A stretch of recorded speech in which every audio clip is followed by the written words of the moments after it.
নমস্কার সকলকে, আমি মৌমিতা চলে এসেছি নতুন একটা ভিডিও নিয়ে জার্নি উইথ মৌমিতাতে। সকলে কেমন আছেন? আশা করছি সকলে খুব খুব খুব ভালো আছেন।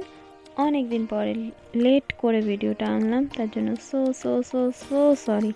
তো যাই হোক, আজকের ভিডিওর কন্টেন্ট হলো মনসাবাড়ির পুজো। হ্যাঁ, আমরা গেছিলাম মনসাবাড়ি, লেক টাউন মনসাবাড়ি, কলকাতার। প্রায় সকলেই চেনেন, কারোরই তেমনভাবে অজানা নয়। তো এই মনসাবাড়ির পুজোতে আমরা গেছিলাম। আর হ্যাঁ, এটা অনেক দিন আগের ভিডিও, যেটা আমার আনতে আনতে অনেক লেট হয়ে গেছিলো। প্লিজ তার জন্য আপনারা গালিগালি করতেই পারেন, একটু ক্ষমা ঘেন্না করে দিন। আর কি বলবো বলুন, ঠাকুরের মায়ের মুখ দেখে একটু মাফটা করেই দিন। তো যাই হোক, এই যে আমার বোন দাঁড়িয়ে দাঁড়িয়ে ঠাকুর দেখছে, তো আমরা সবাই দেখছিলাম ঘুরে ঘুরে। কি সুন্দরভাবে দেখুন আপনারা, পুরো লাইট ফ্লাওয়ার সব দিয়ে সাজানো। আর এই যে সাইডটা দেখছেন, এই সাইডটা পুরোটা মনসা মঙ্গলের পুরো যে কাহিনী সেটা লেখা। আর ওই যে দেখছেন পূজাদি আর বাবান। হ্যাঁ, এইবারের মনসাবাড়ির পুজোতে গেছিলাম আমি, বোন, পূজাদি আর বাবান। তো পূজাদি হলো আমার দিদির মতো, তো বলতে পারো দিদির মতো না, দিদি। তো আমার বাড়ির পাশে, মানে আমার বন্ধুর দিদি, তো সেই ক্ষেত্রে পূজাদি আমারও দিদি। আর বাবান হলো পূজাদির ছেলে।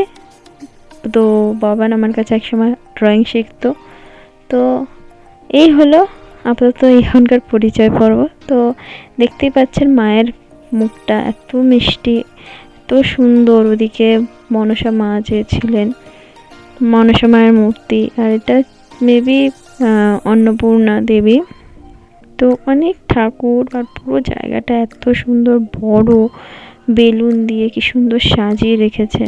এদিকে রাধাকৃষ্ণের মূর্তি ছিল, আর এর ঠিক ব্যাক সাইডে আছে আবার মানে আগের বছরের যেটা মনসা পুজোর মূর্তি পুজো হয়েছিল সেই পুজো। এই যে এটা হলো আগের বছরের, যেটা এবছর রেখে দেওয়া হয়েছে।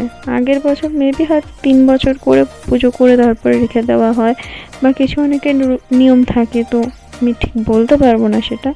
আর এই ব্যাক সাইডটায় ওনাদের ঠাকুরের যে ভোগ রান্না হয় সেই ভোগ রান্নার জায়গা, আর পিছনটা এমনি জঙ্গল।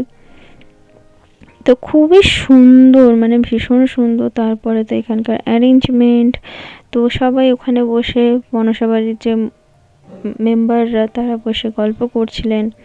আমরা তো চারদিকে ঘুরে ঘুরে দেখছিলাম। আর বেসিক্যালি আমার বাবা, এই যে ফুলের ডেকোরেশন দেখছেন, তো ওটা আমার বাবা করেছে। মানে আমাদের ফুলের ডেকোরেশনের বিজনেস, তো সেখান থেকে বাবার অর্ডার।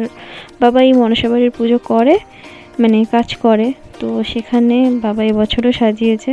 আর এখানে আমরা খেতে বসে গেছিলাম। খাবারে ছিল খিচুড়ি, রাবড়ার তরকারি, তারপরে কুমড়োর মানে একটা চপ টাইপের, বড়া টাইপের। তো যাই হোক, খেয়ে দিয়ে উঠে পড়েছি সবাই গল্প করতে করতে। তারপরে আমরা ওরই সাইডে একটা ছাদ, ছোট্ট ছাদের মধ্যেই খাওয়ানো হয়েছিল। ছাদটা অনেকটাই বড়, একটা সাইডে পুরো মানুষকে বসিয়ে খাওয়ানো হয়, আর একটা সাইড খোলা একটুখানি রাখা হয়েছে। তো যেখানে আমরা বসে গল্প করছিলাম। তো এখানে তো এনারা গল্পে মত্ত, আমি কি করব, আমি একটু আপনাদের জন্য ভিডিওই শ্যুট করছিলাম। তো ভিডিও শ্যুট করতে করতে তো এনারা কথা বলে, তারপরে অনেক ফটোও তুলেছি। কিন্তু সবথেকে বড় কথা হলো যে এই যে আমার আজকে ভাইয়ের জন্মদিন। তো আপাতত আমরা এখান থেকে বেরিয়ে যাচ্ছি, বেরিয়ে গিয়ে আবার আমার ভাইয়ের জন্মদিনেরও অ্যারেঞ্জমেন্ট করতে হবে। তো সেই জন্য এখন আপাতত আমাদেরকে এখান থেকে বিদায় নিতে হবে। কিন্তু হ্যাঁ, আজকের দিনটা আমরা ভীষণভাবে মজা করেছি। এটা হলো উপর থেকে, মানে যেটা আমরা নিচ থেকে দেখলাম সেম জিনিসটাই উপর থেকে। উপরে আমরা উঠেছিলাম, চারদিকটা ঘুরেছিলাম। আর এত সুন্দর জায়গা, এত সুন্দর সব কিছু, এত বড়, মানে মেন কথা হলো এত বড় প্লেসের মধ্যে এত মানুষ, মানে অবাধ মানুষের মানে আনাগোনা। বিশ্বাস করুন, কেউ ফেরত যায় না, সবাই প্রসাদ পায়। প্রসাদ খেতে প্রচুর মানে ভক্ত আসে, তো কাউকেই ফেরানো হয় না, সবাইকে সুন্দরভাবে প্রসাদ খাওয়ানো হয় বসিয়ে, যেটা খুব ভালো লাগে দেখতে। তো আপাতত চলুন আমরা এখন এখান থেকে বেরোই। তো আজ এই বছরের মতন মনসা বাড়িকে আপাতত টাটা বলার পালা।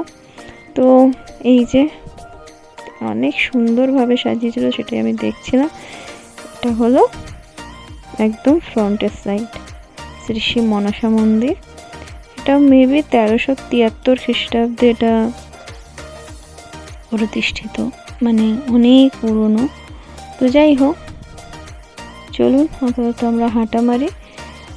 আর এখন আপাতত কোনো কাজ নেই, এখান থেকে গিয়ে আবার অনেক কাজ আছে। তো আমরা চলে এসেছিলাম লেক টাউনের সামনে চলে এসেছিলাম, সাবওয়েটা আছে সেখান থেকেই আপাতত যাচ্ছিলাম। সাবওয়েটা খুব সুন্দর লাগছিলো, যে পরিষ্কার পরিচ্ছন্ন ছিল, কিন্তু তাও অনেকে নোংরা করে ফেলেছিল। আর এটা হলো সেই লেক টাউনের ক্লক, লেক টাউন যেটা প্রথম ঘড়ি বানানো হয়েছিল। তো আপাতত চলুন বাসে উঠি। আমরা অনেক কটা বাস ছেড়ে দিয়েছি, কারণ গরম, তার মধ্যে প্রচণ্ড ভিড় ছিল। ঠিক সেই মুহূর্তে একটা বাস চলে এসেছিলো যেখানটা ফাঁকা পেয়েছিল, আর আমরা দৌড় মেরেছিলাম। তো চলুন আপাতত বাসে ওঠা যাক, কিন্তু প্রথমে বাস পাচ্ছিলাম না, তো দেখতে থাকুন। তো চলুন ওঠা যাক, আমাদের বাসও এসে গেছে। বাস পাবো না বলতে বলতে আমাদের বাস এসে হাজির। তো প্রথমে অ্যাকচুয়ালি আমরা ভয় পাচ্ছিলাম যে উঠতে, যে ভিড় হবে কি হবে না। অ্যাকচুয়ালি খাওয়া দাওয়ার পর না, মানে ওই এতটা গরম লাগছিলো, সেই সময় তো গরম ছিল, তো গরমের জন্য উঠতে ইচ্ছা করছিল না। বাট আমরা উঠে দেখলাম না, বাসের সিটও ফাঁকা, আমরা উঠতে পারবো। তো উঠে পড়েছিলাম বাসে। বাট এই দিকের বাস তো অনেক ফাঁকা, বিশ্বাস করুন। যখন কলেজ মোড় মানে অফিস পাড়া আমরা যখন যাই, অর্থাৎ আমি যে অফিস যাই, সেই সময় যখন আমি বাস ধরি, বাসে রীতিমতন ঝুলতে যাই। এই বাস তো অনেক ভালো, অনেক ফাঁকা। তো যাই হোক, চলুন বাড়ির দিকে এগোনো যাক। তো আমরা বাড়ির দিকে চলে এসেছি। তো আমি বোনকে বলছিলাম, দেখ মুখটা কত সুন্দর সেজে গেলাম, অথচ দেখ মুখটা কীরকম ডাল হয়ে গেছে, সত্যি কীরকম ডাল হয়ে যায়। তো যাই হোক, তো চলুন। আর তার মধ্যে তো জানেন আজকে ভাইয়ের জন্মদিন, তো তারও কিছু অ্যারেঞ্জমেন্ট করতে হবে। ওকে সারপ্রাইজ দেবো, একটা ছোট্ট কেক কাটবো, তো সেই রকমই কিছু প্ল্যান আছে। তো চলুন। বাবা না একদম ঠিক হয়ে গেছে। ছেলেদের না ঘাম হলো না, ওদের না ওই এটা লাগে না, মেয়েদের যেন কেমন একটা লাগে। ক্রিম দেখো, ক্রিম লাগাতে, কিন্তু ওই যে যখন তারপর মুখটা পুরো ডাল হয়ে যায় তখন। তো চলুন, এই যে দেখছেন এই বাগানটা হলো প্রীতিদের বাড়ির সামনের বাগান। হ্যাঁ, প্রীতিদের বাড়ির সামনে অনেক ফুলের গাছ আছে, আমাদের বাড়ির সামনেও আছে। অ্যাকচুয়ালি আমরা খুব গাছ লাগাতে ভালোবাসি, বাট খুব কষ্ট হয় যখন কেউ গাছের ফুল পাতাকে মানে জোর করে ছিঁড়ে নিয়ে চলে। আচ্ছা, ভুলেই গেছিস তোর জন্মদিন। হে ভগবান, এদিকে রাত হতে তো সারপ্রাইজ রেডি, বাট ও ভুলেই গেছে ওর আজকে বার্থডে। তো এই সামান্য একটু আয়োজন করেছিলাম, তো সেটাই এখন কেক কাটিং করবে। দেন তারপরে একটা ওর জন্য সারপ্রাইজ আছে, সেটা হলো বিরিয়ানি। তো দেখতে থাকুন। আর এই দিকে যে বেলুনগুলো দেখছেন, এই বেলুনগুলোর মধ্যে লেখা, একটাতে হ্যাপি বার্থডে, একটাতে হ্যাপি, একটাতে বার্থ, আর একটাতে ডে। তো লিখে ওর নামটা লিখে সাজিয়ে রেখেছিলাম, কিন্তু মার্কারে একটাও কালিতে বোঝা যাচ্ছে না।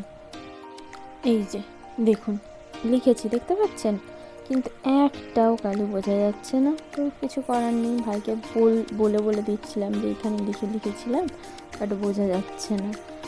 তো ও খুব খুশি হয়েছিল পেয়ে। আর ওকে যখন জিজ্ঞাসা করেছিলাম কী খাবি, তো এক কথায় বলেছিল বিরিয়ানি খাবো দিদি।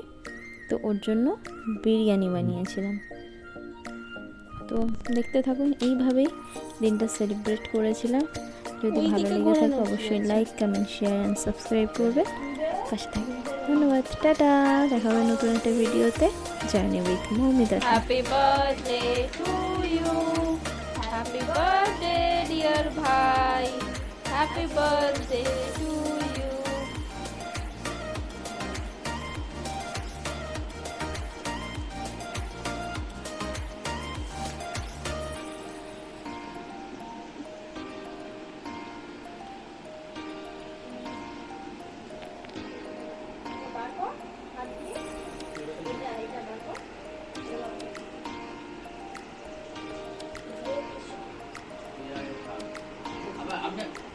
আচ্ছা দিচ্ছে, একটু নাও না। এইদিকে দেখতেই পাচ্ছেন বাবাকে দিতে যাচ্ছে, বাবা বাবাকে, খাবে না, হ্যাঁ। তারপর বাবাকে বলতে বাবা খেলো।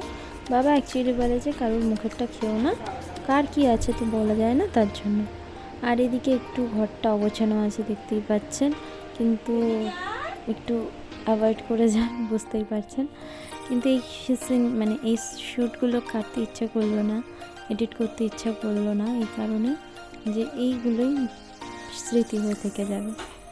তো আপাতত ভাইকে পরিবেশন করি, ও দেখি ওর কেমন লাগলো, ও কেমন বলে। অবশ্যই যদি ভালো লেগে থাকে একটা লাইক করবেন, কমেন্ট করবেন। আপনাদের কমেন্ট আমার জন্য অনেকটা importance. Thank you so much, bye by.